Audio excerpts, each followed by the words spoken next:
Iran पर विध्वंसक हमले की तैयारी है। अमेरिका ने ईरान की घेराबंदी शुरू कर दी है। यूएसएस अब्राहम लिंकन ईरान के करीब पहुंच गया है। अगले 48 घंटे में ईरान पर हमला मुमकिन है। यह कहा जा रहा है घेरेबंदी को मुकम्मल अंजाम तक पहुंचाया जा रहा है। यूएसएस अब्राहम लिंकन ईरान के काफी करीब पहुंच गया है।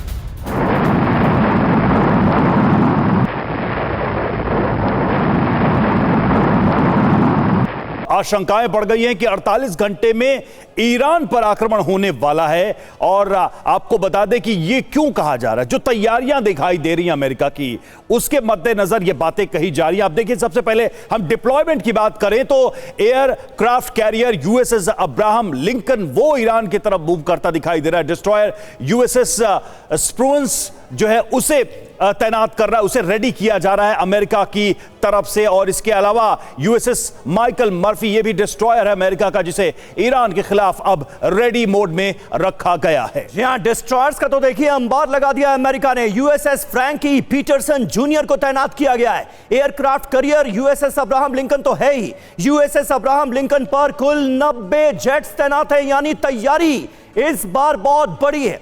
कैरियर जो है ये बहुत घातक हथियारों से पूरी तरह से लैस है और यूएसएस लिंकन के साथ अटैक सबमरीन भी मौजूद है, यानी अगर जरूरत पड़े तो इसे भी इस्तेमाल किया जा सके, इस कंडीशन में इसे रखा गया है। ईरान के पास फारस की खाड़ी में ये लेगा पोजीशन। जो अमेरिका का टारगेट क्या है ये देखिए, तेहरान समेत ईरान के कई बड़े शहर अमेरिका के टारगेट पर नजर आ रहे हैं। कम से कम ये डिप्लॉयमेंट तो यही बता रहा है। इसके अलावा ईरान के परमाणु ठिकाने जो कि टारगेट नंबर 1 इससे पहले भी अमेरिका के रहे हैं। ईरानी सेना का मिलिट्री बेस, इसे भी बनाया जा सकता है, निशाना किया जा सकता है टारगेट। इसके आसार फिलहाल नजर आ रहे हैं। ब्रिगेडियर शरदेंदु, किस तरह से आप देख रहे हैं इन तैयारियों को? बतौर एक फौजी कैसे एनालाइज करेंगे इन तैयारियों का? मतलब क्या है, मायने क्या है? देखिए, जिस तरीके से यूएसएस अब्राहम लिंकन को मूव किया है साउथ चाइना सी से और वो पर्शियन गल्फ या गल्फ ऑफ हॉर्मुज़ में आएगा, तो एक बहुत बड़ा एक युद्ध की तैयारी है। ये लाया इसलिए गया कि इसके साथ तमाम तरीके के फ्रिगेट होते हैं, डिस्ट्रॉयर होते हैं, एक तरीके का पूरा सी ब्लॉकेट लगाया जाएगा और साथ में जो एयरक्राफ्ट कैरियर इसके ऊपर हैं उससे डीप स्ट्राइक किया जाएगा। ये स्ट्राइक अमेरिका अपने मिलिट्री बेसेस से भी कर सकता था, लेकिन कहीं ना कहीं उसके दिमाग में चिंता है कि मिलिट्री बेसेस आपके वल्नरेबल हो सकते हैं, लिहाजा उसको उसने सिक्योर किया है और नेवल प्लेटफॉर्म से वो तमाम तरीके के स्ट्राइक एयरक्राफ्ट के माध्यम से ईरान के सारे सिविलियन इंस्टॉलेशन को टारगेट करेगा। एक के बाद एक इस तरीके का ऑपरेशन लॉन्च होगा जो स्विफ्ट होगा, शॉर्ट ड्यूरेशन होगा, प्रिसीजन के साथ होगा और पिन पॉइंट एक्यूरेसी के साथ उन टारगेट को एंगेज किया जाएगा। इसमें उसके न्यूक्लियर इंस्टॉलेशन भी हो सकते हैं, उसमें तमाम वो सिविलियन एडमिनिस्ट्रेटिव। सर मुझे एक बात बताइए, अमेरिका लगातार ये कह रहा है कि वो ईरान के लोगों के साथ है। ईरान में अगर लोग प्रदर्शन करेंगे, उन्हें दबाया जाएगा तो अमेरिका हमला कर देगा। ऐसे में क्या जो ईरान के न्यूक्लियर एस्टेब्लिशमेंट हैं उन पर अमेरिका हमला कर देगा? ईरानी जो फोर्सेस हैं, आईआरजीसी के जो हेडक्वार्टर्स हैं, उन पर अमेरिका हमला कर देगा और इसमें ईरान के लोग उनका साथ देंगे?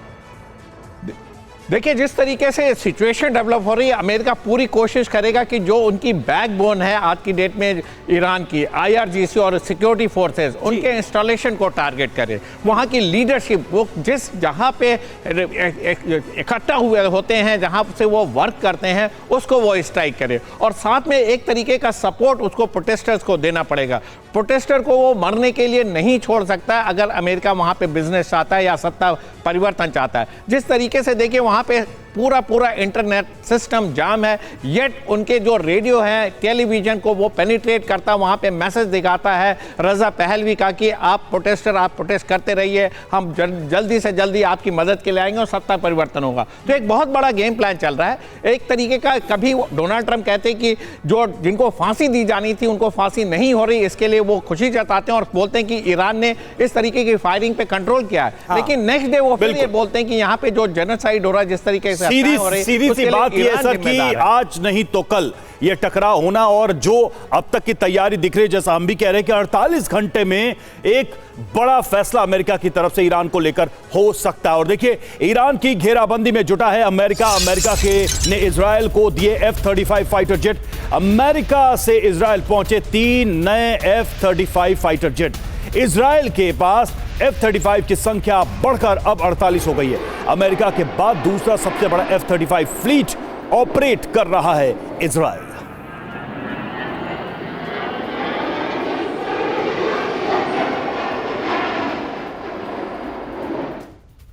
तो यूएस इजराइल की बड़ी तैयारी, ईरान पर हमले की है बारी। जी हां, देखिए क्या तैयारी है। ईरान के पड़ोस में अमेरिकी सैन्य तैनाती बढ़ी है। इजरायली वायुसेना को अमेरिका की बड़ी मदद। अमेरिका से 3 नए फाइटर जेट पहुंच गए इजराइल। जी हां, और अमेरिका से इजराइल पहुंचे हैं 3 नए F-35 फाइटर जेट। 5वीं पीढ़ी के 5th जनरेशन के 3 F-35 multi role fighter jets मिले हैं। ईरान से युद्ध की स्थिति में ये निर्णायक भूमिका निभाएंगे।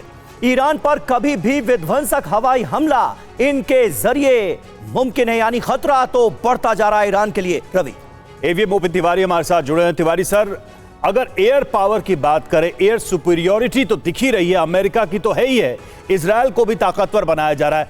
हवाई हमले कितने बड़े फैक्टर के रूप में काम करेंगे अगर युद्ध होता है? पिछली बार भी हमने देखा बहुत ही एक्यूरेट हमले इजराइल ने किए थे, टारगेट हासिल किए थे हवाई हमलों के जरिए, एयरफोर्स के जरिए। अब और ज्यादा स्ट्रेंथन किया जा रहा है एयरफोर्स को इजराइल की। रवि, देखिए इनकी कॉमन बाउंड्री तो है नहीं, तो एयर स्ट्राइक ही पॉसिबल है। एयर स्ट्राइक से ही ध्वस्त किया जा सकता है। जहां तक लड़ाई का सवाल है, देखिए दोनों एक एज पे बैठे हुए हैं। कोई नहीं चाहता, कोई शुरुआत नहीं करना चाहता, न ईरान शुरुआत करना चाहता, न अमेरिका शुरुआत करना चाहता। अमेरिका फोर्सेज लगा के घेरने की कोशिश कर रहा है। अमेरिका को डर है कि मैंने स्ट्राइक किया, ईरान को नुकसान अवश्य होगा, लेकिन ईरान इनके जितने मिलिट्री बेसेज है सबको डिस्ट्रॉय करेगा। जहां तक इस युद्ध पोत की बात कर रहे हैं आप लोग, पारस की खाड़ी में पहुंच गया है, लेकिन वो एक डिस्टेंस पर ही रहेगा। अगर पास पहुंचा तो उसके बाद थाउजेंड्स ऑफ मिसाइल बोट्स हैं। ये सबसे बड़ा वनरेबल होता है, यानी एयरक्राफ्ट कैरियर इतना बड़ा होता है, सबसे ज़्यादा वनरेबल होता है। इसकी सेफ गार्डी के लिए फ्रिगेट और मिसाइल सारी साथ चलती हैं। लेकिन ईरान के पास जो है छोटी छोटी बहुत ही फास्ट बोट्स हैं, एक भी घुसेगी तो उनको बर्बाद कर देगी। इसका डर अमेरिका को है। अमेरिका लड़ाई चाहता है, लेकिन ये नहीं चाहता कि उसके जवान मरे, बिकॉज बॉडी बैग्स अगर उनके पास पहुंचे तो ये अमेरिका प्रेसिडेंट या अमेरिका की पब्लिक को बर्दाश्त नहीं होता। तो ये उस स्टेज पे पहुंचे हुए हैं कि कौन गलती करे। जब भी लड़ाई होगी तो ये निश्चित है कि ईरान को ज़्यादा नुकसान होगा, लेकिन ईरान को चाहते हैं कि हम न्यूक्लियर डिस्ट्रॉय करें। अरे इसकी तो मतलब समझ में नहीं आता है। अमेरिका को ईरान के न्यूक्लियर से दुश्मनी है और पाकिस्तान के न्यूक्लियर से दोस्ती है इनकी। ये किस लिए क्या चाहते हैं? ये दोगलापन या दोहरापन जो दिखाने की कोशिश करते हैं। ईरान अभी भी इतना परेशान होने के बाद भी अमेरिका को एक एज पर रखा हुआ है। अमेरिका को इतना अगर कॉन्फिडेंस होता अभी तक स्ट्राइक कर चुके होते, या खाली इजराइल की हेल्प की कोशिश नहीं करते। लेकिन जिस तरीके से उन्होंने अंदर से जो प्रदर्शन चल रहा है उसका फायदा उठा सके, लेकिन फायदा कैसे उठा पाएंगे ये सोचने की बात है। बिकॉज कॉमन बाउंड्री तो है नहीं कि इन्फिल्ट्रेट करके अपने जवान भेज सकें। पिछली बार जो अटैक हुआ था उसमें इनके काफी मोसाद के और अमेरिकन एजेंट्स बहुत थे। आईआर जासी ने ईरान की फोर्सेज ने उनको फिल्टर आउट कर एलिमिनेट कर दिया है। अब इतना पॉसिबल नहीं होगा इनके लिए कि उनके टारगेट और ये इंटेलिजेंस। ठीक बात है, यानी आप कहीं ना कहीं ये कह रहे हैं कि अमेरिका और इजराइल को भी इस बात का एहसास है कि अगर ईरान पर हमला हुआ तो इसका अंजाम क्या हो सकता है। और देखिए एक और बड़ी खबर है, मिडिल ईस्ट में अमेरिका की बड़ी सैन्य मूवमेंट को लेकर जॉर्डन में अमेरिकी फाइटर जेट्स तैनात कर दिए गए। 12 F-15E स्ट्राइक फाइटर जेट्स की जॉर्डन में तैनाती की गई है। इसके अलावा 12 C-17A ग्लोब मास्टर विमान भी जॉर्डन पहुंचे हैं। तो जॉर्डन से ये बड़े डेवलपमेंट की खबरें सामने आ रही हैं। तो देखिए ऐसा लग रहा है कि ईरान की बड़े पैमाने पर कर रहा है अमेरिका घेराबंदी, और अमेरिका की तैयारियां तो पूरी इस तरह से ही नजर आ रही हैं कि आने वाले वक्त में हमला हो सकता है ईरान पर। और कहा यह भी जा रहा है कि जो अगले 48 घंटे हैं, अगले 48 आवर्स बहुत ज्यादा इंपॉर्टेंट हैं और ईरान के पास यही वक्त बचा है। ईरान भी पूरी तरह से तैयार है। जॉर्डन पहुंचे हैं इस बीच फाइटर जेट्स। ईरान पर क्या डायरेक्ट अटैक करने की तैयारी है? क्या अमेरिका ऐसा करेगा? यह बड़ा सवाल है। यह देखिए डिप्लॉयमेंट की पूरी डिटेल आपके सामने है टीवी 9 की स्क्रीन पर। F-15E स्ट्राइक फाइटर जेट्स पहुंचे हैं और इनकी संख्या 12 है। 12 C-17A ग्लोब मास्टर विमान पहुंचे हैं। इसके अलावा 6 KC-135 रीफ्यूलिंग विमान भी यहां पर तैनात किए गए हैं। और ये जॉर्डन में ये डिप्लॉयमेंट हुआ है, इतना जबरदस्त, इतना भारी भरकम मायने क्या है? अमेरिका ईरान को चेतावनी देता हुआ भी नजर आ रहा है। इस तैनाती के जरिए जॉर्डन से एयर ऑपरेशन करना अमेरिका के लिए आसान होगा और इसीलिए जॉर्डन में बड़े पैमाने पर तैनाती की गई है। इजराइल की मदद करना भी आसान होगा अमेरिका के लिए। अब देखिए ईरान के लिए कैसे खतरा है। अमेरिकी विमान लॉन्ग रेंज क्रूज मिसाइल से लैस हैं। जाहिर है अगर इनका इस्तेमाल होगा तो ईरान में बड़े पैमाने पर नुकसान होगा। ईरान के एयर डिफेंस को चकमा देकर हमला संभव है और यह है ईरान के लिए खतरा। जॉर्डन से कम समय में ईरान के अंदर हमला मुमकिन होगा।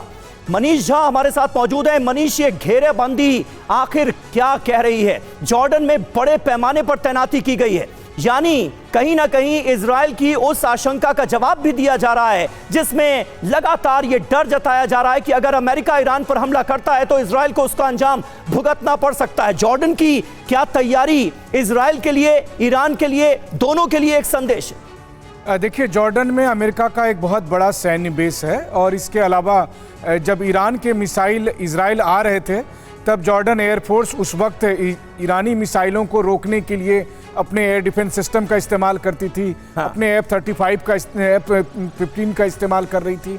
तो एक बात तो साफ है कि इस वक्त जो तैयारी की जा रही है, चाहे इजराइल में या जॉर्डन में या फिर मेडिटेरेनियन सी में, जिस तरह से वॉरशिप और एयरक्राफ्ट कैरियर को डिप्लॉय कर रही है अमेरिकी सेना, उससे साफ तौर पर लग रहा है कि ठीक उसी पैटर्न पर, जिस पैटर्न पर पिछले साल हमने देखा था, ईरान की घेराबंदी की जा रही है।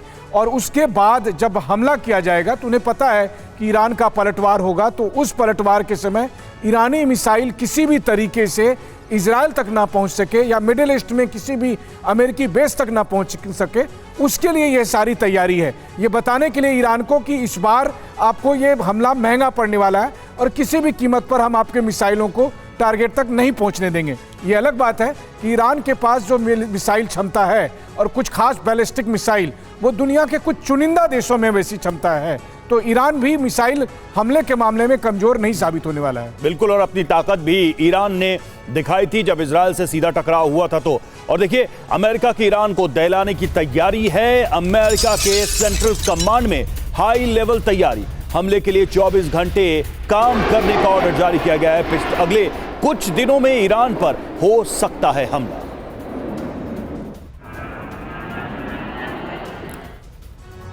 तो जो तैयारी है, जिस लेवल की तैयारी है, उसी को देखते हुए कहा जा रहा है कि अगले 48 घंटे काफी अहम रहने वाले हैं। देखिए, सेंट्रल कमांड में हाई लेवल तैयारी हुई है और तैयारी में क्या क्या शामिल है वो हम आपको बता रहे हैं। इसमें प्लानिंग बनाई जा रही है, इंटेलिजेंस इनपुट जुटाए जा रहे हैं और साथ ही रिस्पांस कैसे देना है इसकी रणनीति तैयार की जा रही है। मकसद क्या है? ईरान पर हमले से पहले पूरी तैयारी करना, फुली प्रिपेयर्ड होकर ही इस एक्शन को शुरू किया जाए।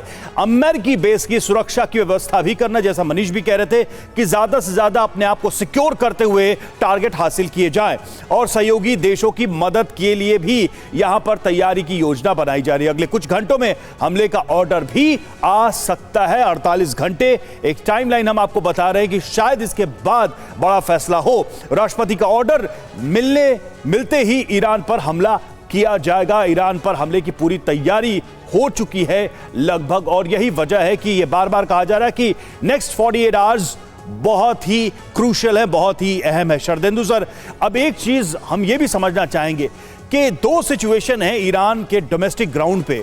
अमेरिकी हमले के बाद या तो विद्रोही गुट मजबूत होंगे और वो एक नई जंग देश के अंदर छेड़ देंगे, या फिर एक जो कल्पना की जाती है कि पूरा ईरान एकजुट हो जाएगा अगर बाहर से हमला होता है। ये दो स्थितियां विरोधाभासी हैं, लेकिन दोनों ईरान में मौजूद हैं। आपको किसकी संभावना ज्यादा लगती है? देखिए, मेरा मानना है कि अमेरिका वो एक्शन करेगा जिससे वो सत्ता परिवर्तन कर सके, और यही डिबेट मेरे समझ से सेंट्रल कमांड में चल रही होगी कि अगर वो एयर स्ट्राइक करता है, कि अगर वो जंगी बेड़ों का इस्तेमाल करता है, तो क्या वो वहाँ पे सत्ता परिवर्तन करने में वो सफल होगा कि नहीं, क्या होंगे उसके मिलिट्री ऑब्जेक्टिव। देखिए, आपने एक जून में भी स्ट्राइक किया था, न्यूक्लियर इंस्टॉलेशन को टारगेट किया था, लेकिन उसका कुछ रिजल्ट निकला नहीं, कोई बहुत फायदा हुआ नहीं है आपको। इस बार की एयर स्ट्राइक से आप क्या अचीव करने जा रहे हैं? डिस्ट्रक्शन वो आप कर सकते हैं, न्यूक्लियर इंस्टॉलेशन कर सकते हैं, तमाम सिविलियन सेटअप को आप हिट कर सकते हैं, पोर्ट सिटी को हिट कर। लेकिन ट्रंप ने विद्रोहियों को एड्रेस करते हुए कहा था कि बिल्डिंग्स पे कब्जा करो। मतलब कि ग्राउंड पर जो फाइनल ऑक्यूपेशन है उसकी उम्मीदें वो विद्रोही गुटों या फिर प्रदर्शन करने वाले लोगों से ही लगा के बैठे हैं। एब्सोल्युटली, यही तो क्वेश्चन है कि जितने प्रदर्शनकारी हैं, देखिए यही मुश्किल है, इसी वजह से अमेरिका रुका हुआ। प्रदर्शनकारियों की संख्या वजह जो लॉयलिस्ट हैं गवर्नमेंट के, उनकी संख्या में बहुत अंतर है। एयर स्ट्राइक विद्रोहियों को एक मोमेंटम तो देगा, लेकिन वो संख्या कहां से लाएंगे, वो उनको कैप्चर करने की क्षमता कैसे देंगी, जैसे वो सिविल इंस्टॉलेशन, रेडियो स्टेशन, तमाम तरीके के बिल्डिंगों पर कब्जा कर सकें। उनकी संख्या सीमित है। और रजा पहलवी जिसके ऊपर वो बैंक कर रहे हैं, क्या उनका मास बेस है ईरान में? 50 साल से वो अमेरिका में बैठे हुए हैं, क्या वो उसको गवर्न कर सकते हैं? सत्ता परिवर्तन हो गया तो क्या उसकी कंटिन्यूटी बनी रहेगी? और दूसरी तरफ अयतुल्ला खमनेई हैं जो धार्मिक नेता, उनकी जड़ें बहुत मजबूत है ईरान में और बहुत बड़ा मास सपोर्ट है, और साथ में उनके सपोर्ट के लिए IRGC सिक्योरिटी फोर्सेस हैं। तो कहां, मेरा कहने का मतलब है कि जो आज की डेट में प्रदर्शनकारी हैं वो क्या अंजाम दे पाएंगे, सत्ता परिवर्तन करा पाएंगे विद अमेरिकन सपोर्ट, ये इसमें डाउट बना हुआ है। इसीलिए सही बात है। और ये अपने आप में एक बहुत बड़ा डाउट है, क्योंकि ईरान कोई वेनेजुएला तो है नहीं। और देखिए अमेरिका इजराइल फ्रंट में क्या चल रहा है ये आपने देखा। ईरान के मोर्चे की भी कुछ खबरें हमारे पास हैं, अब आपको वो दिखाते हैं। 9 जनवरी के प्रदर्शन का वीडियो अब रिलीज किया गया है। IRGC ने प्रदर्शनकारियों पर गोली चलाई, ये दिखाया गया है इस वीडियो के जरिए। सुरक्षा बलों ने ताबड़तोड़ गोलियां चलाई, ये उस दौरान की तस्वीरें हैं। 9 जनवरी की ये तस्वीरें बताई जा रही हैं जब विरोध प्रदर्शन चरम पर नजर आ रहा था, और उसी दौरान प्रदर्शनकारियों पर फायरिंग की गई थी, और इस वीडियो में फायरिंग होती तो नजर आ रही है। इसी वीडियो के बाद यह कहा जा रहा है कि IRGC ने प्रदर्शनकारियों पर फायरिंग की थी, ताबड़तोड़ गोलियां चलाई। और एक और तस्वीर आपको दिखाते हैं। यह तस्वीर बताया जा रहा है 8 जनवरी का, ईरान में 8 जनवरी को हमदान का यह वीडियो सामने आया है, और ईरानी सेना के सामने डटकर खड़े लोग और IRGC का मुकाबला करते दिखे ये लोग इस वीडियो में, ये दिखाई दे रहा है। तो एक एक करके पुराने वीडियो सामने आ रहे हैं। जनवरी के ही वीडियो हैं 9, और ये जो अभी आप देख रहे हैं ये 8 जनवरी का वीडियो है, जब IRGC का मुकाबला करते हुए यहां पर प्रदर्शनकारी दिखाई दे रहे हैं। तो सेना के सामने कैसे प्रदर्शनकारी डटकर खड़े हैं, ये सड़कों की तस्वीरें हैं ईरान के, और किस तरह के हालात हैं, टकराव कैसा बना हुआ है, इन तस्वीरों से साफ पता चल रहा है। हालांकि ये पुराना वीडियो है, 8 जनवरी का वीडियो बताया जा रहा है। और अब ईरान के एक स्कूल की दर्दनाक तस्वीर आपको दिखाने जा रहे हैं, जहां पर एक टीचर खाली क्लासरूम में बैठा हुआ नजर आ रहा है। और ये देखिए इसकी आंखों में आंसू है। खाली क्लासरूम में अकेला बैठा दिखा टीचर, कोई बच्चे नहीं, कोई बच्चा पढ़ने नहीं आया है, और क्लासरूम में फूट फूट कर रोते नजर आए ये शिक्षक। हिंसा में कई छात्रों के मारे जाने का भी दावा किया गया है। और देखिए तुर्की से खबर है, तुर्की में खामनेई के समर्थन में प्रदर्शन हुआ है। तुर्की में लोग सपोर्ट करने के लिए खामनेई का सड़कों पर उतरे हैं, और ईरान के झंडों के साथ यहां पर प्रदर्शन किया गया। ट्रंप के खिलाफ जमकर नारेबाजी की गई। तो देखिए एक तरफ ईरान में एक अंतिम संस्कार की हमने आपको तस्वीरें दिखाई, जहां पर पहलवी शासन के वक्त का जो झंडा था वो लोगों के हाथों में नजर आया, और तुर्की में खामनेई के सपोर्ट पे प्रदर्शन हो रहे हैं। यहां पर ईरान के राष्ट्रीय झंडे के साथ प्रदर्शन किया गया है और ट्रंप के खिलाफ नारेबाजी की गई। और इधर कनाडा के टोरंटो में ईरान के पक्ष में उतरे लोग, बर्फीली हवाओं के बीच निकाला मार्च। ईरान के लोगों के साथ ईरान के लोगों ने एकजुटता दिखाई। तो देखिए तुर्की और कनाडा तक में ईरान के समर्थन में लोगों ने प्रोटेस्ट किया है। खैर अब आगे बढ़ते हैं। अमेरिका और ईरान के बीच जंग के खतरों के बीच सऊदी अरब ने एक ऐसा कार्ड खेला है जिससे विश्व के नेता हैरान हैं। सऊदी अरब ने ईरान से साफ साफ कहा है कि वो अपने हवाई क्षेत्र या भूभाग का इस्तेमाल ईरान पर हमले के लिए नहीं होने देगा। द वीक के मुताबिक सऊदी अरब सरकार के करीबी 2 सूत्रों के जरिए ये जानकारी मिली है।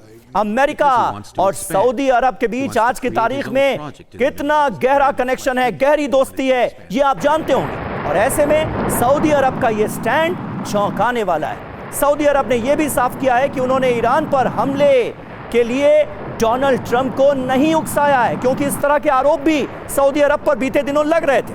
आपको बता दें कि ईरान और सऊदी अरब के बीच पहले से क्षेत्रीय तनाव है।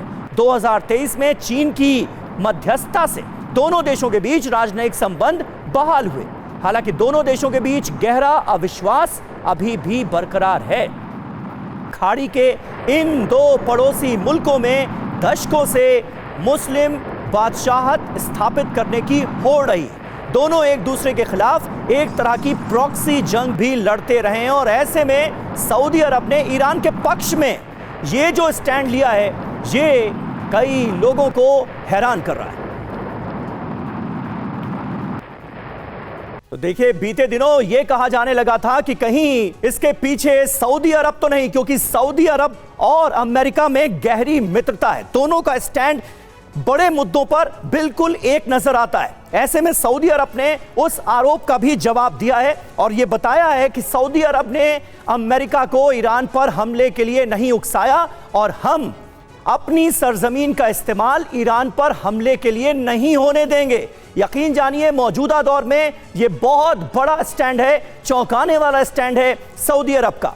ईरान को सऊदी अरब का समर्थन, इसके मायने क्या है समझिए। सऊदी अरब युद्ध में खुलकर पक्ष नहीं लेना चाहता। सऊदी अरब चाहता है कि अरब देश युद्ध का मैदान ना बने।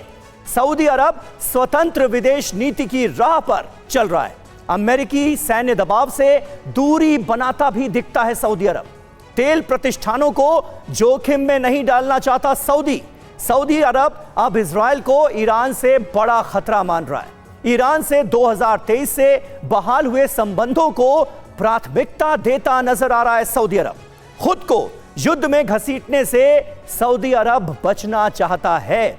और मनीष, ऐसे में आप सऊदी अरब के इस स्टैंड को कैसे एनालाइज करेंगे? जॉर्डन में हमने देखा कि किस तरह से ईरान पर हमले की तमाम तैयारियां चल रही हैं, बड़े पैमाने पर डिप्लॉयमेंट किए गए हैं, लेकिन सऊदी अरब जो कि ईरान का धुर विरोधी माना जाता है, वो ऐसा लग रहा है कि सपोर्ट में उतर आया है। देखिए, परंपरागत तौर पर सऊदी अरब और ईरान एक दूसरे के विरोधी रहे हैं, लेकिन पिछले कुछ समय में सऊदी ने ईरान के साथ अच्छे संबंध बनाने की कोशिश की है। लेकिन यहाँ मामला दूसरा है। सऊदी अरब इसलिए ये बात कह रहा है क्योंकि पिछले साल उन्होंने देखा कि जब ईरान पर अमेरिका का हमला हुआ और फिर अमेरिका पर पलटवार करते हुए ईरान ने जब मिसाइल दागी, तो वो मिसाइल कहाँ दागी थी? वो मिसाइल दागी गई कतर में, और जबकि कतर का कोई लेना देना नहीं था। लेकिन ईरान ने कहा कि भाई तुम्हारे यहाँ अमेरिकी बेस है तो हम तो वहीं अटैक करेंगे। आज भी ईरान यही बात कह रहा है कि अगर अमेरिका ने हम पर हमला किया तो हम इजराइल पर तो अटैक करेंगे ही करेंगे, लेकिन मिडिल ईस्ट में जो अमेरिका के बेसेस हैं वहां पर भी हम अटैक करेंगे। और वैसी स्थिति में सऊदी अरब में जो अमेरिका के बेस हैं वहां पर अटैक होगा। इसके अलावा अगर जाहिर है कि अमेरिकी कार्रवाई के लिए एयर स्पेस का इस्तेमाल, सऊदी एयर स्पेस का इस्तेमाल होगा, तो सऊदी मिलिट्री एसेट्स भी उसके ठिकाने टारगेट पर होंगे। इसीलिए सऊदी कहता है कि भैया आपकी लड़ाई है, आप लड़ लो, हमें बीच में मत फंसाओ, हमारा कोई लेना देना नहीं है, हमारा ईरान से कोई दुश्मनी नहीं है। ताकि सऊदी ये इंश्योर करना चाहता है कि ईरानी मिसाइल उस पर ना गिरे, कतर की तरह उन पर हमला ना हो। बाकी ये लड़ाई अमेरिका, इजराइल और ईरान की है, वो आपस में निपट लें। और देखिए, मध्य पूर्व में अमेरिका की भारी सैन्य तैनाती है। लगातार अपडेट्स हमें आ रही हैं जो आप तक हम पहुंचा रहे हैं। और फाइटर जेट, स्ट्राइक विमान की तैनातियां की गई है। एयर रिफ्यूलिंग टैंकर भी पहुंच रहे हैं मध्य पूर्व में। अमेरिकी नौसेना भी अलर्ट मोड पर है।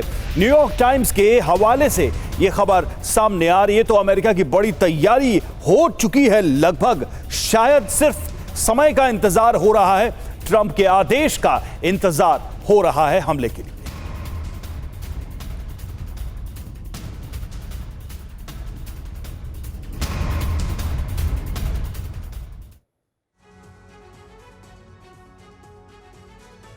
तो ईरान पर ट्रंप स्ट्राइक तय है। जी हां, ईरान पर अमेरिकी हमले का पूरा ब्लूप्रिंट तैयार हो चुका है। पूरी तैयारी के साथ ईरान पर किया जाएगा अटैक। ईरान के चारों तरफ सैन्य तैनाती बढ़ा रहा है अमेरिका। एक तरह की लगातार घेराबंदी चल रही है। फाइटर जेट्स, बॉम्बर्स का मध्य पूर्व पहुंचना जारी है।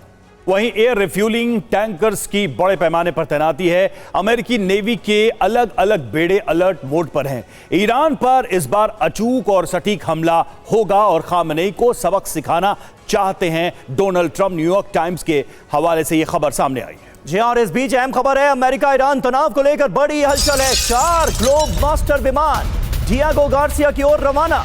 अमेरिका से डिएगो गार्सिया को रवाना हुए ग्लोब मास्टर विमान हिंद महासागर में अमेरिका ब्रिटेन का ये अहम सैन्य अड्डा है जिसका नाम है डिएगो गार्सिया। और यहां पर अब बड़े पैमाने पर तैनाती की जाएगी। डिएगो गार्सिया से ईरान को टारगेट करना बहुत आसान है। तो डिएगो गार्सिया से ईरान पर क्या हमला होगा? देखिए, डिएगो गार्सिया हिंद महासागर में छोटा सा द्वीप है और इसका प्रशासन अगर देखा जाए, पूरा एडमिनिस्ट्रेशन देखा जाए तो यूनाइटेड किंगडम के अधीन है, वही इसको एडमिनिस्टर करता है और सारा कंट्रोल उसी का है। मालदीव और चागोस द्वीप समूह के बीच ये मौजूद है। जी हां, अमेरिका ने एयरफोर्स और नेवल बेस के तौर पर इसे विकसित किया। ये मैप के जरिए भी हम आपको दिखा रहे हैं। ये देखिए डिएगो गार्सिया ये रहा, जो कि अरेबियन सी में एक छोटा सा टापू है और इस पर जो राइट है यानी किसका कब्जा है? यूके का कब्जा है और इस बेस को अमेरिका यूज कर सकता है ईरान पर हमले के लिए। डिएगो गार्सिया से ईरान पर हमला मुमकिन है। मध्य पूर्व, एशिया, अफ्रीका में सैन्य अभियानों के लिए ये जो बेस है ये काफी अहम माना जाता है। डिएगो गार्सिया से ईरान की दूरी करीब 5000 किलोमीटर है। ये जो हम आपको एरो के जरिए दिखा रहे हैं, 5000 किलोमीटर की ये पूरी डिस्टेंस है। ईरान पर दबाव बनाने के लिए डिएगो गार्सिया बेहद अहम है और यहां पर जो तैयारी है वो अपने आप में ये बता रही है कि ये एक प्रेशर पॉइंट बनाया जा रहा है ईरान के लिए अगर कॉन्फ्लिक्ट आगे बढ़ता है तो। और देखिए, ईरान में सत्ता परिवर्तन की ट्रंप की चेतावनी है। ईरान में खामेनेई शासन का अंत तय है, ये ट्रंप कह रहे हैं। ईरान में नए नेतृत्व की तलाश का समय आ गया है। ईरान का शासन दमन, हिंसा पर निर्भर है। ईरान को तबाह करने में जुटे हैं खामेनेई, ये ट्रंप ने कहा है।